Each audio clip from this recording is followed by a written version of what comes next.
Hello दोस्तों। तो कैसे हो सब लोग। आज हम कॉन्स्टिट्यूशन ऑफ इंडिया भारतीय संविधान के कुछ इंपॉर्टेंट क्वेश्चन के बारे में बात करेंगे। तो पहला क्वेश्चन शुरू करते हैं। पहला क्वेश्चन है which amendment is known as mini constitution of India. तो किस अमेंडमेंट को मिनी कॉन्स्टिट्यूशन ऑफ इंडिया कहा जाता है, किस अमेंडमेंट एक्ट को मिनी कॉन्स्टिट्यूशन ऑफ इंडिया कहा जाता है। तो वो है 42nd अमेंडमेंट, 42 में जो अमेंडमेंट एक्ट है 42nd अमेंडमेंट एक्ट, उसको मिनी कॉन्स्टिट्यूशन ऑफ इंडिया कहा जाता है। ये बहुत इंपॉर्टेंट क्वेश्चन है। तो मिनी कॉन्स्टिट्यूशन ऑफ इंडिया किसको कहा जाता है? 42nd अमेंडमेंट एक्ट को। अगला question, Indian citizenship is generated by which ministry. तो जो इंडियन सिटीजनशिप होता है, इंडियन सिटीजनशिप पाने के लिए किस मिनिस्टर से जनरेट होता है वो इंडियन सिटीजनशिप? वो है ministry of home affairs. Home affairs राष्ट्र मंत्री होम अफेयर्स के द्वारा इंडियन सिटीजनशिप जारी होता है।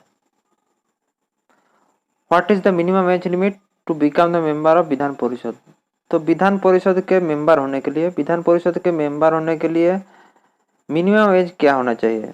मिनिमम एज क्या होना चाहिए विधान परिषद के मेंबर होने के लिए? वो है 30 ईयर्स। तो 30 साल होना चाहिए, 30 साल होना चाहिए अगर विधान परिषद के मेंबर होना है तो। Which is the largest committee of parliament of India. तो लार्जेस्ट कमिटी जो है पार्लियामेंट का, पार्लियामेंट ऑफ इंडिया के जो लार्जेस्ट कमिटी है वो कौन सा है? वो है एस्टीमेट कमिटी। तो लार्जेस्ट कमिटी कौन सा है? लार्जेस्ट कमिटी कौन सा है पार्लियामेंट ऑफ इंडिया के? Estimate committee. Which article of the Indian constitution has the prohibition for national emergency. तो नेशनल इमरजेंसी इंडियन कॉन्स्टिट्यूशन में कौन से आर्टिकल में है? नेशनल इमरजेंसी जो होता है वो इंडियन कॉन्स्टिट्यूशन भारतीय संविधान के कौन से आर्टिकल में है? वो है आर्टिकल 352, 352। आर्टिकल 352 में नेशनल इमरजेंसी के बारे में बताया गया है। Under which article the president of India can proclaim constitutional emergency. तो constitutional emergency president of India भारतीय राष्ट्रपति ने कौन से आर्टिकल द्वारा जारी करते हैं? कौन से आर्टिकल? आर्टिकल 356। तो आर्टिकल 356 द्वारा प्रेसिडेंट ऑफ इंडिया ने कॉन्स्टिट्यूशनल इमरजेंसी जारी करते हैं। Which article describe the prohibition of financial emergency. तो कौन से आर्टिकल है जिनमें फिनेंशियल इमरजेंसी के बारे में बताया गया है? तो वो है आर्टिकल 360। आर्टिकल 360 जो है, आर्टिकल 360 उनमें फिनेंशियल इमरजेंसी के बारे में बताया गया है। By whom recommendation fundamental duties has been added in the constitution. तो कॉन्स्टिट्यूशन में फंडामेंटल ड्यूटीज किसके रेकमेंड द्वारा ऐड किया गया था? कॉन्स्टिट्यूशन में फंडामेंटल ड्यूटी जो है वो किसके रेकमेंड द्वारा ऐड किया गया था? वो है शरण सिंह कमेटी। शरण सिंह कमेटी द्वारा फंडामेंटल ड्यूटीज कॉन्स्टिट्यूशन में ऐड किया गया था।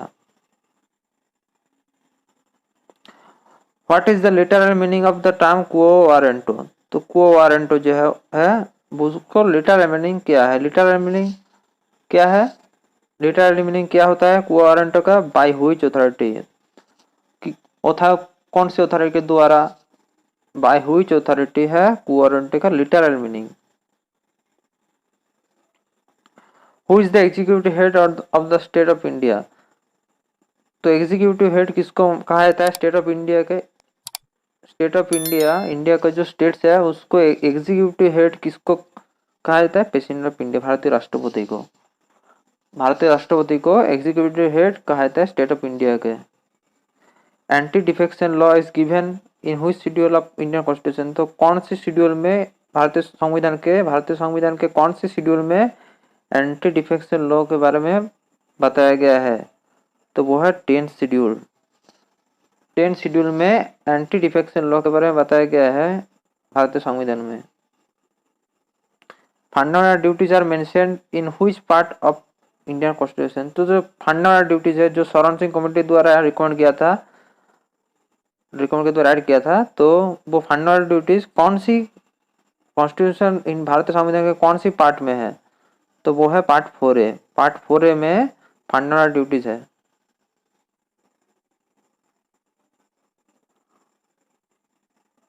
What is the minimum age to become governor of the state? तो गवर्नर ऑफ द स्टेट होने के लिए मिनिमम एज क्या होना चाहिए? मिनिमम एज क्या होना चाहिए गवर्नर ऑफ द स्टेट होने के लिए? स्टेट की गवर्नर होने के लिए 35 ईयर्स, 35 साल होना चाहिए गवर्नर ऑफ द स्टेट होने के लिए।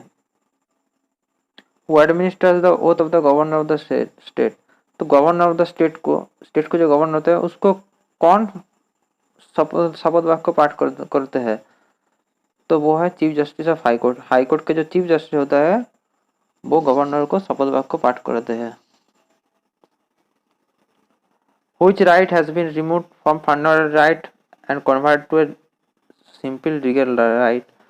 तो कौन सी राइट है जिसको फंडामेंटल राइट से रिमूव किया गया था एवं उसको एक सिंपल लीगल राइट में कन्वर्ट किया गया था? तो वो राइट कौन सा है? Right to property. Right to property जो है वो पहले था फंडामेंटल राइट था पहले, उसको फंडामेंटल राइट से रिमूव किया गया था और एक सिंपल लीगल राइट में कन्वर्ट किया गया था। Which article of our Indian Constitution deals with the right to equality before law? तो कौन सी आर्टिकल है इन भारतीय संविधान में कौन सा आर्टिकल है जो राइट टू इक्वलिटी में के बारे में बताते हैं? Before law, right to equality before law के बारे में बताते हैं कौन से आर्टिकल? तो वो आर्टिकल 14। आर्टिकल 14 जो है भारतीय संविधान में, आर्टिकल 14 जो है वो राइट टू इक्वलिटी के बारे में बताते हैं। Which constitutional amendment act deals with the elementary education as a fundamental right? तो कौन सी कॉन्स्टिट्यूशनल अमेंडमेंट एक्ट है? कौन सी कॉन्स्टिट्यूशनल अमेंडमेंट एक्ट है जो एलिमेंट्री एजुकेशन फंडामेंटल राइट के जो एलिमेंट्री एजुकेशन उसको उसके बारे में बताते हैं? कौन सी अमेंडमेंट एक्ट? वो है 86th amendment act. 86th amendment act जो है वो elementary education as a fundamental right के बारे में बताते हैं। वो appoints the finance commissioner of India. तो फाइनेंस कमिश्नर जो है इंडिया का जो फाइनेंस कमिश्नर है तो वो उसको कौन अपॉइंटमेंट को देता है? फाइनेंस कमिश्नर ऑफ इंडिया को कौन अपॉइंटमेंट देता है? प्रेसिडेंट ऑफ इंडिया, भारतीय राष्ट्रपति ने फाइनेंस कमिश्नर ऑफ इंडिया को अपॉइंटमेंट देता है। Who is the first women speaker of Lok Sabha? तो लोकसभा के पहला वुमेन स्पीकर कौन है? पहला महिला स्पीकर कौन है? तो वो है Meera Kumar. First women speaker of Lok Sabha कौन है? मीरा कुमार।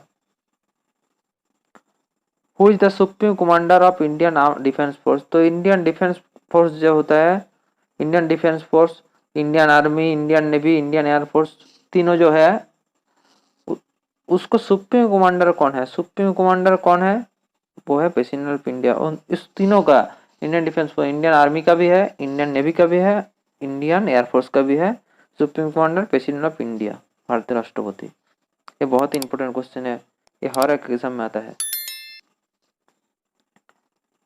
तो फ्रेंड्स आज हम पॉलिटी के टॉप 20 क्वेश्चन किए हैं। वीडियो को अच्छा लगा तो वीडियो को जरूर लाइक करें और चैनल को जरूर सब्सक्राइब करें। Thanks for watching. जय हिंद।